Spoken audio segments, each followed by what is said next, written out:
I'm Rebecca from ChemKnits, and today we are going to dye some cotton yarn, finally attempting to speckle using commercial fiber reactive dyes. In the past, I have speckled on cotton yarn with a lot of different tie-dye and other dyes that could be used on cotton, such as, I believe, eye-dye, RIT dye powder, tulip tie-dye powder, which is a fiber reactive dye already mixed with some soda ash. But today, we are going to soak our cotton and cotton-based yarn in some soda ash water to start with, and then do some direct speckles with our fiber reactive dye powder. Very similar to how I might do this with, say, acid dyes, but seeing what kind of effects that we end up on cotton yarn. Fiber reactive dyes are fun because you can use them with soda ash on cellulose fibers or with vinegar on wool-based fiber. But we're going to be focusing on the cellulose side today, and in another video at some point we will try to speckle with fiber reactive dyes onto, say, superwash wool yarn. But today we are going to look at 4 different yarn bases of cotton yarn. We have some Knit Picks Dishy, which is just 100% cotton. This is the color Clarity, which is sort of a pale dove gray to start with. We have some Bare Cotton yarn, which is 70% cotton, 30% linen. We have Knit Picks Cotton Boucle, which is 100% cotton, but it's a different construction. And then finally we have some Comfy Color Mist. But I don't know if this one has any mist color. I think this is just the bare form. Yeah, this is just the bare color, but the yarn is 75% Pima cotton, 25% acrylic. But the first thing I'm going to do now to get set up is just to add some removable nylon zip ties onto the yarn, also so that way the yarn is labeled, so that way I will be able to tell which base is which honestly won't be that hard because the yarn does all feel and look different, but I figured there's no harm having things labeled. Now, the reason why I'm trying out 4 different bases for this video is that sometimes some techniques work better on different construction of yarn. And so in the past, sometimes I might get really good speckles, say, on the boucle, but maybe not dishy. And so that will just sort of help as a starting point for knowing how this might go. Yeah, but of the 4 bases, the boucle is really soft. It has 1 thick ply and 1 thin ply. The Comfy Color Mist with the acrylic is extremely sort of soft. The dishy is a very sort of like standard cotton worsted weight yarn, if you're curious on sort of the difference there. But they do all feel and look different just to start with. To pre-soak the yarn, I needed to measure out some soda ash powder. And so while I was weighing that out, and throughout the entire video, whenever I'm dealing with dry dye powders, I'm wearing a deluxe rubber respirator mask, safety glasses, and gloves for personal safety equipment. I weighed out approximately 1.5 ounces of this soda ash powder and then dissolved it into 16 cups of warm tap water, submerging and soaking the yarn in this mixture for at least an hour to try to make sure the cotton could be really well saturated. Since we will be dyeing speckles, if we have a few dry patches, that isn't the end of the world, but I want the yarn to get as wet as possible. The city decided to do some construction on the street outside my house today, so please excuse any backup beeping or loud crashes you may hear. Today I'm planning to use 3 different really pigmented colors of Dharma fiber reactive dyes.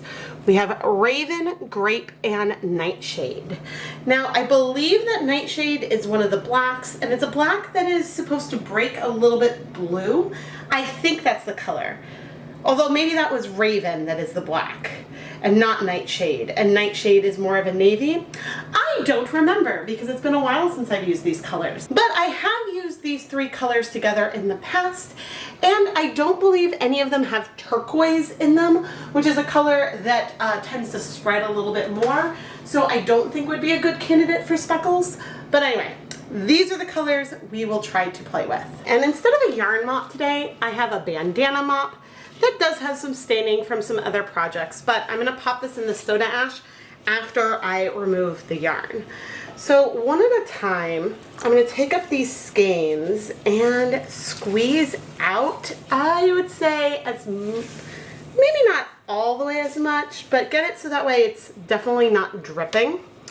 And I'm going to do this for all of the yarn.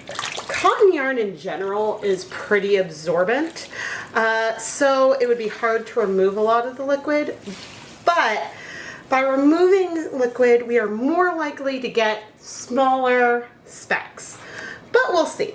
You know, I used to do this with tulip tie-dye a fair amount, and there we wouldn't often end up with small speckles, but the dye would spread out enough that we'd get a really beautiful, soft, watercolory feel, and I really, really loved that effect.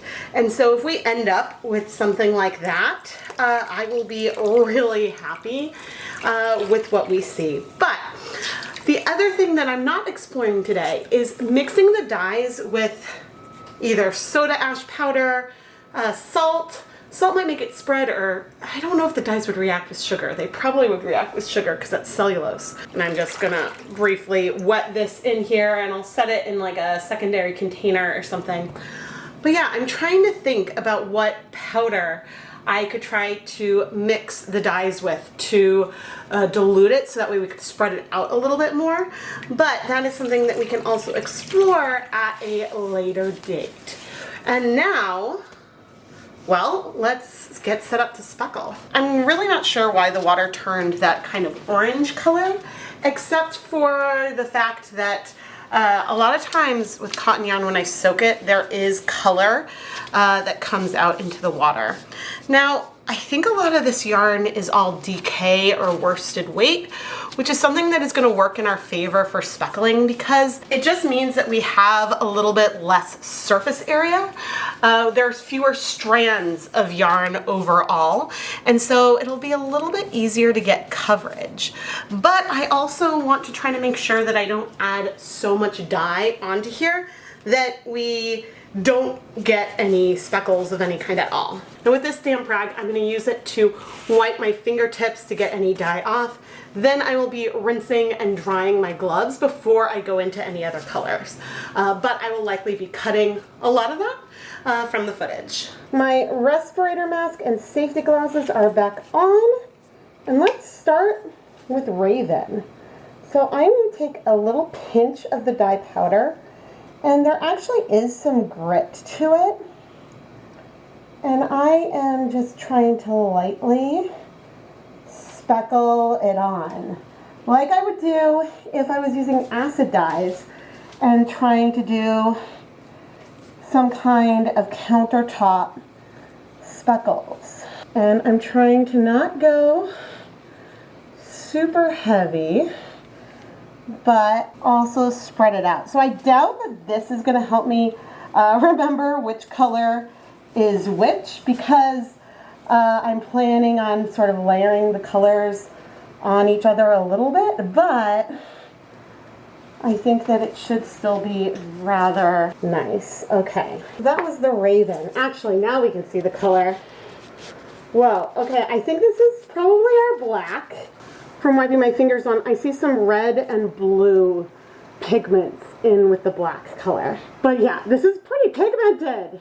And yep, in the yarn I am seeing, I don't know about any blue, but I am seeing some red speckles in there from our Raven color. Next up I've got some Grape, which does feel to be a little bit more of a finely milled powder. Tactilely, it feels less gritty. The Raven had a little bit of grit to it. And so all that means is that as I am speckling on, this one is a little bit harder to spread out, but not impossible at all.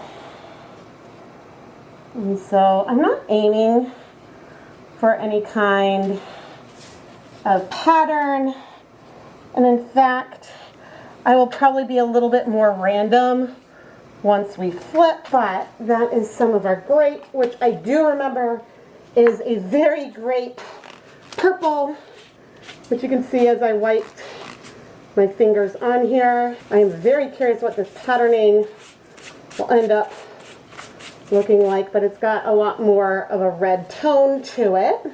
And finally, the Nightshade color, which let's start here. Okay, I have one like chunk of it in my fingers, so it's maybe a little bit heavy coming on. Yeah, a little bit heavier than what I've done with some of the other colors, which again is okay. I don't have as good of a feel for the overall pigmentation with these colors or anything like that, but we're just adding some on, and that is our first layer. We potentially will only need to do this one more time. Okay, this is like a bluish purple. This is a very, very lovely, like almost navy kind of purpley color, which is fun. And I'll also be using this to wipe up the counter. We will be cleaning the counter as well. But what I want to do now is zoom you in so you can get a better look at our yarn. So you can see that we've got some like nice looking speckles going on here. Whether or not once we go and heat set it, this will still stay feeling very speckly, or if it's going to spread out and feel more streaky, that we will have to see. But with all of the colors right now, and on all of the different yarn bases, I do see speckles. Am I seeing some yellow? I don't know if this is the black, or it might be the black. There's definitely one of these has a yellow speckle to it. That can be a problem with using straight powder. Sometimes there are multiple different colors in there, but it's also something that you can take advantage of and that can be really, really fun. Oh, interesting. In here, there's an area where clearly, as I was wiping onto our rag, we got a little bit of powder down onto here. I will absolutely be making sure to not only wipe down the surface, but I always wipe down the floor around the area where I speckle, just to make sure that I don't leave any dye behind. Thankfully, there's rarely anything on the floor. But anyway, now I am going to very carefully flip the yarn over, and we are going to try to speckle onto the other side. As I flipped the yarn over, I tried to take care to lift and place the yarn and not rub it on the surface, because rubbing it would help the dyes spread out more, and while that could be a really, really fun effect, today we're trying to see if we can end up with some small or small-ish speckles from this technique, like we might see with acid dyes, or if we're going to end up something that is a little bit more spread out anyway, without trying hard to really spread out the powder and get some nice specks. Of course, it would also be fun to do this speckle onto the yarn and take some water and to spray it. That is something that could be enjoyable to try in the future. As I am finishing up the dyeing, I want to give a huge shout out and thank you to the ChemKnits Fiber patrons, including Jessica Parco, Karen Siegel, Don Jans, Tamara Spanas, and the rest of the names you see on the screen. Patreon is a really great way you can help support the content here. You can go learn more about all of the fun perks and details and the things that you can get early access to over at patreon.com/ChemKnits. ChemKnits patrons, thank you so much for all of your support. It's possible that with worsted weight yarn, I would only need to add dye to 2 different sides and do 2 different flips. But I did flip the yarn again just to check and see if I was happy with the coverage or if I needed to add any more color before deciding that I was satisfied with our coverage. All right, I am happy with the coverage. And now I want to go steam set the yarn. So I'm going to quickly put this all in the steamer basket, and then we'll clean the counter and chat. Because I want to steam, oh goodness, I think for 45 minutes. And so that's what we're going to do. Okay, I have not set the timer there yet, but I do have, ooh, well this is pretty. And I'm going to use this to try my best to soak up everything we have left, which clearly, it's actually doing a better job than I thought, but clearly we will still need to like do a good wash down of this counter. And I'm going to need to set this just in another container, so I'm going to steam set it later. I don't want to steam set it with the yarn because I don't want to transfer any of these big patches of color onto it. But it looks really cool. So the reason why we are steam setting instead of letting the yarn sit for say 24 hours at room temperature, like you can do with tie-dye, is that we want to give these speckles the best chance of striking where we place them as possible. And if we let it bind over a longer period of time, then our speckles will have an opportunity to spread out a little bit more. So we'll be steam setting in the steamer basket right here for 45 minutes. And I already do see some spread of some of the speckles, which isn't necessarily a bad thing. It'll still give speckly yarn when it's knit or crocheted or woven, but we'll see like if we get any sharp ones. The 45 minutes are up, and now I am going to carefully remove the yarn. We definitely see some spread on this one. I do see, ooh, here we have some little specks in some spots. Yeah, this is not the sharpest speckles that we've seen with any of the powders, but we definitely do have some speckles, and I think we also have some pretty colorways.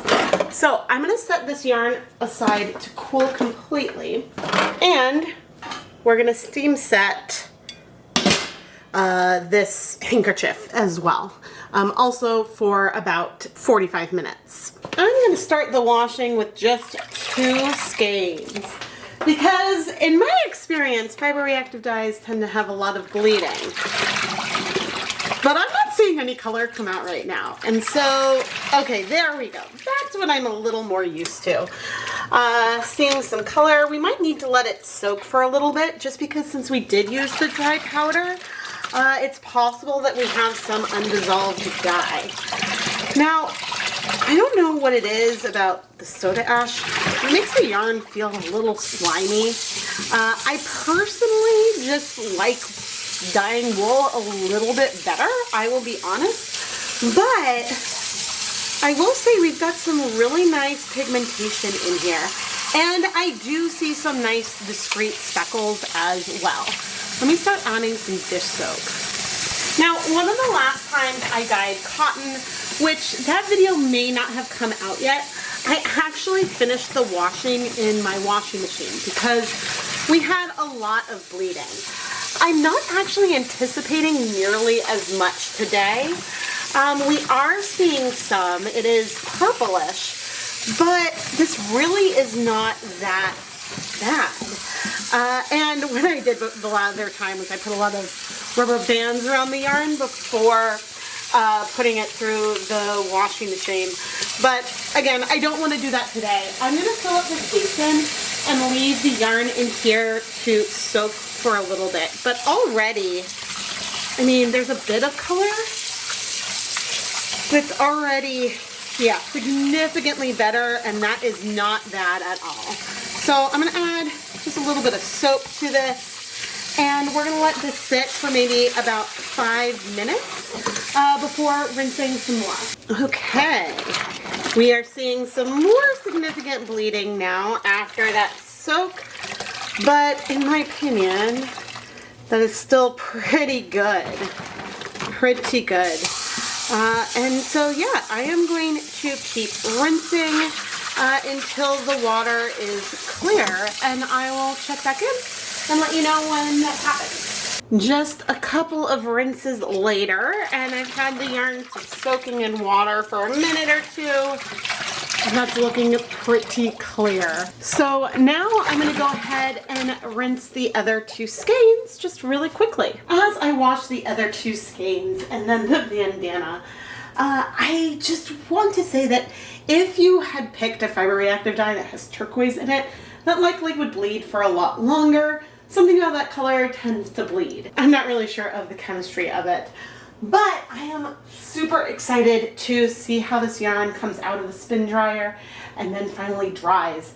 So then we can really get a close-up and see which of these bases speckled the best.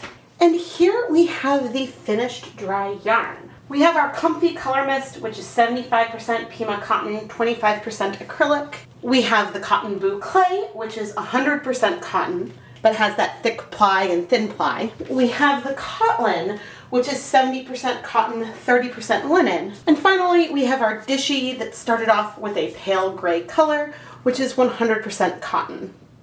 Now, of these four skeins, on the Dishy, I see the most like defined, discrete speckles. You can see a lot of them really, really well right here. I see a lot more spread overall on the other three skeins. With our linen blend, there are some tiny specks in a few places, but mostly I feel more of the streak of color, which don't get me wrong, we feel some streaks in here as well, but just looking at the Dishy, one of the first things I see are the speckles. On the boucle, you can feel some of the soft spread. There are speckles here for sure, but they just don't feel nearly as like small and pinpoint like we saw on the Dishy. And we also got spread over here on the comfy. So speckling with the straight fiber reactive dye powder onto yarn soaked with soda ash did work to get decent speckles. And the reason why I did this on 4 yarn bases is because there's one where I have sort of really great speckled results and others where I have really pretty yarn that is technically speckled. It's just not that tiny pinpoint feel that is a lot easier to achieve with acid dyes on wool yarn. I mentioned earlier in this video that this is not the first time I've played around with doing speckles on cotton. And the reason why I keep trying is that I get a lot of questions about can you speckle or how to best get speckles on cotton yarn, because there's people with wool allergies or who don't want animal fibers and who want to play around with techniques like what I tend to do on animal fibers. And so that's a reason why I keep playing around and trying it. And I'm going to be honest here. I love speckles, but I don't think doing speckles on cotton yarn is my favorite. I think that I would enjoy using these fiber reactive dyes and going bigger and doing bigger splotches and getting a more watercolory kind of feel than going for these tiny little specks, which ultimately aren't as pigmented as these dyes can be. And so therefore, if you're trying to do these speckles on top of another colorway that you'd already painted on the yarn, I'm not sure how much it would stand up. And I mean, we used black, a black raven, as one of our colors. And there is no sign of anything that feels black in here. We've got blue, we've got red, we've got yellow, maybe there's a little bit of a hint of gray, but the black that we were using is a black that's mixed out of other colors. And so it's possible there's a fiber reactive dye that would give a true black speckle, but what we're dealing with today didn't give us that. And that's okay.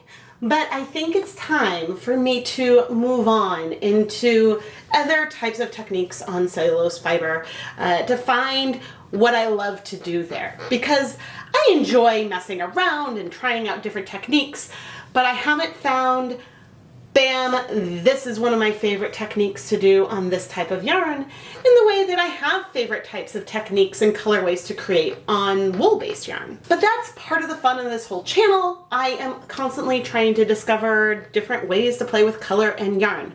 So please make sure you're subscribed and turn on notifications so you never miss a new video. Now you know where we do see some black and some really awesome speckles?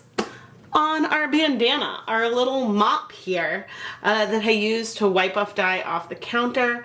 You can see some of the black from where I wiped the color on originally, but you also really see all that pink and yellow and blue that are likely part of that black and some of the other colors. I don't know the components of each of them. I just know that we have a really, really fun, almost splatter paint feel here. and I really, really like it. It definitely feels like the drop cloth that it is, but I love it. So I don't know if I'll use this particular one for other projects, or I have other cotton bandanas that I may use to soak up dye in the future. But I know that it's fun. And we have some really good vibrancy. That yellow is bright, that pink is bright. The black isn't very pigmented, but we didn't have a lot. We had just wiped it. And so I need to tie-dye t-shirts using commercial fiber reactive dyes. I need to make my own one-step mixes. That is something that I really, really need to do. I want to give another really huge thank you to all of the ChemKnits patrons. Thank you so much for supporting this series. And I have a tiny inkling of what's coming up next month, but that's going to be a bit of a surprise for the rest of you.